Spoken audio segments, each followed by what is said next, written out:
Embora o Antigo Testamento não faça menção alguma à cidade de Cafarnaum, existe uma tradição judaica que a identifica, talvez por causa do seu nome, como sendo a vila onde morou o profeta Naum. Daí o nome hebraico Kefar, ou Caper, mais Nahum, vila de Naum. Por pelo menos 3 anos, Jesus morou nessa cidade chamada Vila de Naum. Então vamos conhecer a cidade de Cafarnaum, a cidade onde morou Jesus. O sítio arqueológico que abriga a antiga Cafarnaum, hoje conhecida como Tal Rum pelos árabes, está situado na costa noroeste do Lago de Tiberíades, perto das cidades de Tabra e Tibérias. A apenas 5 quilômetros daqui, pode-se alcançar o curso do Rio Jordão. Como eu já disse, Cafarnaum era a cidade de Jesus, ou a sua própria cidade. Assim, pelo menos, ela é descrita aqui no Evangelho de Mateus. E por falar em Mateus, foi exatamente aqui que Mateus foi chamado, como também Pedro, André, Tiago e João. E uma boa parte do que você verá aqui é o resultado arqueológico do trabalho de padres franciscanos, especialmente Corbo e Lofreda, isto a partir de 1968. Agora, a investigação arqueológica desse lugar tem uma história um pouco anterior. Em 1838, o explorador americano Edward Robinson descobriu as ruínas locais e as identificou como sendo Cafarnaum. Mais tarde, em 1866, o capitão inglês Charles Wilson identificou as ruínas de uma sinagoga muito bem preservada. Então, em 1894, os franciscanos da Custódia da Terra Santa adquiriram a área da antiga Cafarnaum e colocaram uma cerca para impedir vandalismos. Eles também plantaram árvores para que o lugar se tornasse um oásis para peregrinos cristãos. Então, em 1905, teve início a mais importante temporada de escavações locais sob a direção dos arqueólogos alemães Heinrich Kohl e Karl Watzger, que foram seguidas de escavações menores até que, finalmente, Corbo e Lofreda iniciaram o trabalho que fechou com chave de ouro a exploração arqueológica daquele local. Muitos prodígios de Jesus foram realizados em Cafarnaum, mesmo que, em algumas passagens evangélicas, o nome da cidade não seja declarado. Em Cafarnaum, ele ensinara na sinagoga aos sábados, curara um criado do centurião romano e um paralítico que desceu por uma abertura no teto da casa em que Jesus se encontrava. Foram muitos os eventos que ocorreram nesse lugar. A região aqui da Galileia era um mosaico de culturas. Aqui viviam muitos judeus, romanos, gregos, babilônios. Era, de certa forma, um local não muito apropriado para o movimento messiânico, pelo menos no ponto de vista do judaísmo mais conservador. O que você vê aqui é justamente a encosta da cidade de Cafarnaum, que ficava à beira-mar. Lembrando que não se trata de um mar de água salgada, mas sim de um lago de água doce. A beleza dessas águas e do que aconteceu aqui há 2000 anos fascina. E fascina muito. E Jesus, andando junto ao mar da Galileia, viu 2 irmãos, Simão, chamado Pedro, e André, que lançavam a rede ao mar, porque eram pescadores. E disse-lhes: Vinde após mim, e eu vos farei pescadores de homens. Então eles, deixando logo as redes, seguiram-no. E adiantando-se dali, viu outros 2 irmãos, Tiago, filho de Zebedeu, e João, seu irmão, num barco com seu pai Zebedeu, consertando as redes. E chamou-os. Eles, deixando imediatamente o barco e seu pai, seguiram-no. Mateus capítulo 4, versos 18 a 22. Eu fico pensando, considerando que a cidade não era tão grande assim, em que local dessa extensão Jesus chamou seus discípulos? Teria sido aqui, um pouquinho mais à frente, eu não sei, mas o eco das suas palavras, das palavras de Jesus, para mim atravessam a acústica do tempo e até hoje convidam a cada um de nós para sermos seus discípulos, para sermos os seus pescadores. A pesca nos dias de Jesus poderia ser realizada com anzol, lança, conforme algumas ilustrações do Antigo Egito, arpão, em forma de um garfo grande, e gancho. Mas a pesca com redes ainda era a mais comum de todas. O modelo mais usado, conforme ilustrações da época e restos arqueológicos, era parecido com a tarrafa, usada em algumas regiões do Brasil. De forma circular ou com pesos de pedras nas bordas, ela era usada da seguinte maneira. Poderia ser daqui da margem ou lá de dentro da água, com a água até a cintura. O pescador então via o cardume e lançava a rede. Os pesos de pedra faziam com que a rede descesse e os peixes ficavam presos, enroscados nela.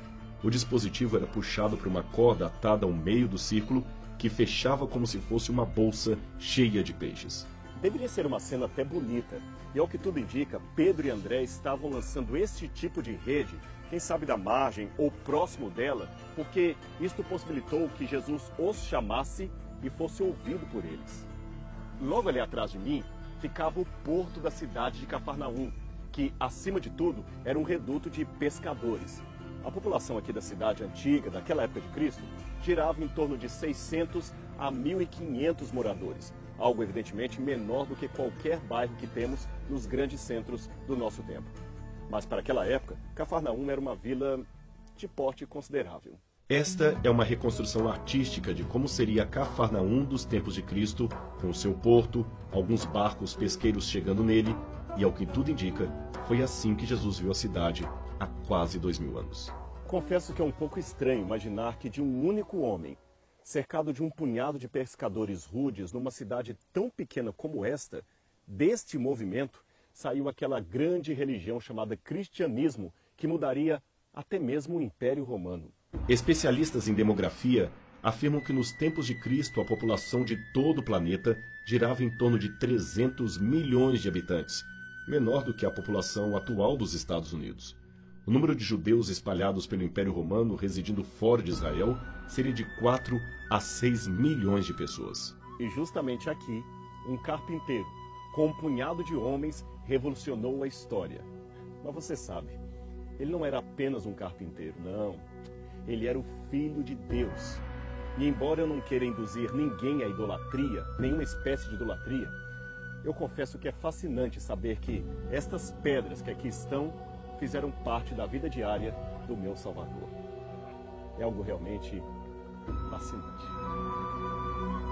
Nem todo o sítio arqueológico, que hoje é propriedade dos padres franciscanos, está escavado. Apenas uma parte dele foi explorada. Há limites de muros, propriedades particulares em redor, construções modernas que, infelizmente, desafiam as explorações. Para você ter uma noção, indo em direção àquela casa onde está o escritório atual dos padres e o alojamento deles, nós teríamos algumas casas do primeiro século mais adjacente que poderiam ser casas de pessoas que trabalhavam na coletoria de impostos. Ora, considerando que Levi Mateus, apóstolo de Jesus, era cobrador de impostos, a casa dele deve ficar naquela direção. Dos edifícios escavados aqui, chamam-nos a atenção os restos de uma sinagoga e os alicerces de uma casa com forte probabilidade de ter sido a residência do apóstolo Pedro, lugar onde Jesus tomava suas refeições e algumas vezes dormia. Também foi ali que o mestre curou a sogra do apóstolo, episódio referido em Mateus capítulo 8, versos 14 a 15. Mas antes de nos determos nessas duas edificações, eu gostaria de chamar a sua atenção para uma outra coisa. Na verdade, uma pergunta que pode parecer tola, mas não é. Por que, afinal de contas, Jesus veio morar aqui? Por que aqui, Cafarnaum, seria a sua casa e não Jerusalém, Betânia ou Betsaida? Por que ele não continuou morando lá em Nazaré, onde ele fora criado? Vamos analisar essas perguntas na sequência do nosso programa. Por que, afinal de contas, Jesus escolheu este lugar para viver? Eu sei que tudo na vida de Cristo estava seguindo conforme o desígnio de Deus e que nada foi por coincidência. Por outro lado, porém, a providência divina não acontece num vácuo, ela existe num contexto que norteia os atos de Deus na história. E não há impedimento algum para tentar descobri-los. Pelo menos, alguns deles. O início do ministério público de Jesus aparece marcado por pelo menos duas mudanças de endereço. Mesmo criado em Nazaré, ele já não residia ali no momento em que se manifestou como Messias. A Bíblia o mostra visitando uma ou duas vezes o lugarejo, mas sempre em clima de rechaço e desconfiança por parte de seus moradores.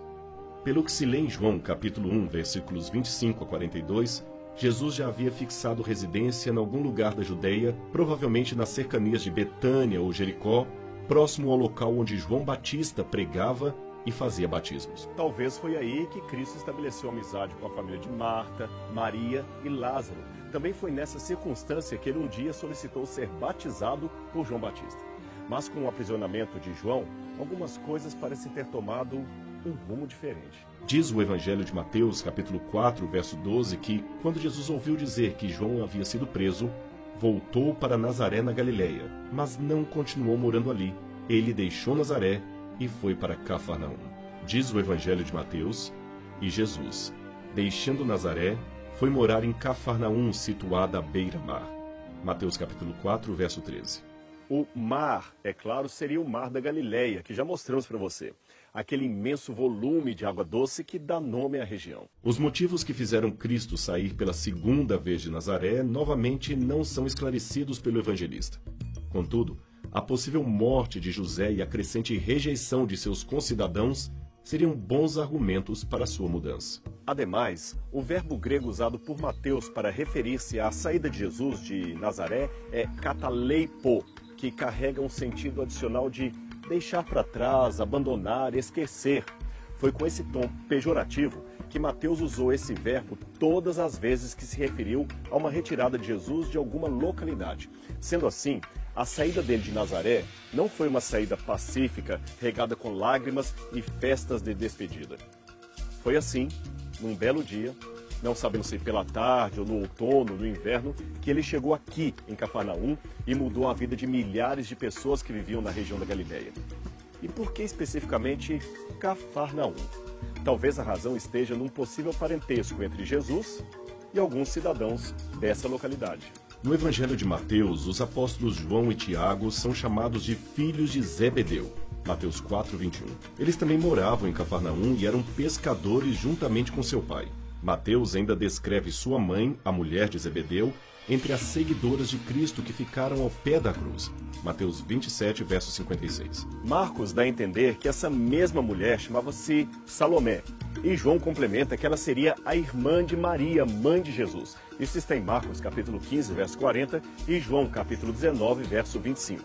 Agora, se assim for, existe uma possibilidade, embora não uma certeza absoluta, de que a tia de Jesus moraria aqui em Cafarnaum. Nesse caso, João e Tiago seriam seus primos diretos, primos de primeiro grau, e estes o acolheram aqui quando ele se mudou para a região. Mas Jesus também cativou boas amizades em Cafarnaum, mesmo entre pessoas que não tinham nenhum parentesco sanguíneo com ele. É o caso de André e seu irmão Pedro, que, embora fossem de Betsaida, vieram morar neste local. Mais especificamente, ali na frente. Venha conferir. Hoje, quem visita Cafarnaum verá sobre as ruínas de uma casa do primeiro século esta igreja moderna construída em 1990. Mas o que interessa em termos arqueológicos está abaixo dela. Uma sobreposição de 3 edificações, cujo primeiro nível seria uma casa feita de pedras basálticas e datada do tempo de Jesus. Quem vê esse monturo de pedras dificilmente imagina que aqui estão os alicerces de uma casa dos tempos de Jesus. Contudo, esta é a reconstrução artística de como seria esta casa com base no alicerce encontrado ali. Ela seria uma espécie de ínsula, isto é, uma convivência de várias unidades num mesmo terreno que eram alugadas para diferentes pessoas. Ali foram encontrados anzóis, vasilhas quebradas para guardar peixe e lamparinas, comprovando que se tratava de uma casa de pescador. Tudo isto ajudou a datar o sítio e afirmar que aqui era de fato a casa de um pescador, a casa de Pedro. Mas alguém poderia questionar que aqui havia várias casas de pescadores, afinal era uma vila de pescadores. Por que então especificamente esta e não outra seria exatamente a casa de Pedro? Bem, para responder isto, temos de ver algumas pistas que vieram das escavações arqueológicas. Foi a partir das escavações locais, reiniciadas em 1968, que emergiu perante os arqueólogos a história daquela construção. Acima da unidade domiciliar do primeiro século estaria ainda outros 2 estratos. O primeiro de uma igreja cristã do quarto século, destacado em azul mais escuro, e o segundo de outra igreja do quinto século, destacado em azul claro. Ou seja, o que a arqueologia demonstra é que aqui havia uma casa que depois foi transformada numa igreja do lar e por cima desta foram construídas 2 igrejas. Esse é o dado que as escavações oferecem. Agora, vamos com calma interpretar cada um desses detalhes. Note que o último extrato de construção tem o curioso formato octogonal, que influenciou muitas igrejas cristãs a partir do período bizantino. O motivo por detrás desta forma ainda é objeto de disputa entre os arqueólogos. Alguns pensam que representaria a centralidade do batismo, enquanto outros apostam no número 8, como sendo um símbolo da ressurreição de Jesus. Seja como for, Era uma igreja bizantina e disto não há a menor dúvida. Agora, a peça-chave para complementar todo esse quebra-cabeça veio de uma menção do IV século feita por Egéria, uma peregrina cristã oriunda da Espanha que visitou esse país, esta região, e escreveu o seguinte: A casa do príncipe dos apóstolos foi transformada numa igreja. Contudo, as paredes da casa ainda estão de pé como eram originalmente. Ali o Senhor curou o paralítico. Também existe lá a sinagoga, onde o Senhor curou o endemoniado. Aqui se chega a subir muitos degraus. Essa sinagoga está construída com muitas pedras quadradas. Esse testemunho de Egéria deve ser complementado por outro, escrito um século mais tarde por um certo Antonino Placentini, também peregrino na região. Veja o que ele escreveu. Chegamos a Cafarnaum, a casa do bem-aventurado Pedro, que hoje é uma basílica. Ora, esta era a chamada Domus Ecclesia, ou Igreja do Lar, muito comum entre os cristãos dos primeiros tempos. Eles se reuniam em casas particulares com o fim de celebrar a ceia do Senhor, ao invés, é claro, de irem à sinagoga dos judeus. Mas com o passar do tempo, essas igrejas domiciliares receberam modificações arquitetônicas e se transformaram em capelas e depois em basílicas. Às vezes acontecia de um dos membros possuir uma casa maior, com melhor localização e que poderia servir de local de reuniões. Quando isso acontecia, eles separavam aquele cômodo como sendo um centro fixo de reuniões e davam-lhe o nome de minim, que no latim bárbaro parecia significar diminuta ou pequenina. Com a conversão de Constantino e a conseguinte peregrinação de Helena aqui pelas terras bíblicas, muitas dessas igrejas domésticas se transformaram em capelas menores ou basílicas suntuosas, dependendo, é claro, do maior ou menor domínio romano sobre a região. Deste modo, preservou-se, de certa forma, debaixo dos pisos dessas igrejas, se não o formato, pelo menos o local de importantes acontecimentos da história do cristianismo. Agora, devemos ter cuidado porque muito mito, muita lenda também se produziu neste momento, nesse efeito. Então devemos olhar cada caso com o rigor da atividade da arqueologia. Resumindo, pois, a casa de Pedro foi usada como local de reuniões cristãs a partir de algum tempo, ainda dentro do final do primeiro século.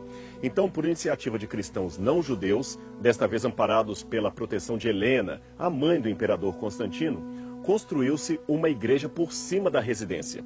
E um século depois, esta igreja foi derrubada para dar lugar a outra igreja bizantina. Isto que foi descoberto pela arqueologia, que foi feita aqui especialmente depois da década de 1960.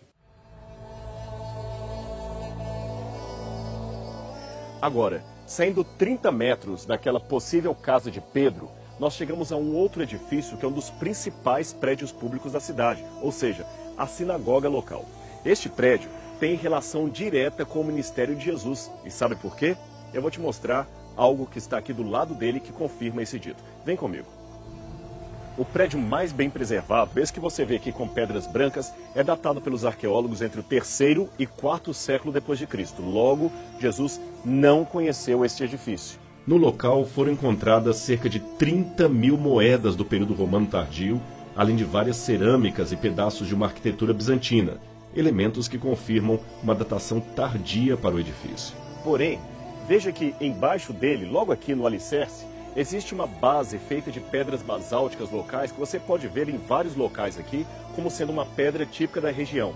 Este prédio que está mais abaixo aqui é do primeiro século e ele ficava aqui no centro da cidade de Cafarnaum. Era a sinagoga do tempo de Jesus. O costume oriental de construir novos edifícios de culto, sempre em cima de escombros de um outro edifício anterior, explica o porquê de duas sinagogas, uma construída sobre a outra no mesmo local.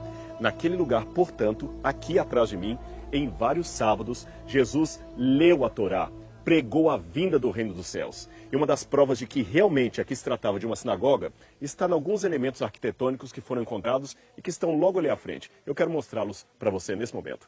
Vamos? Esses aqui são exatamente alguns pedaços do prédio original que eu vou mostrar para você.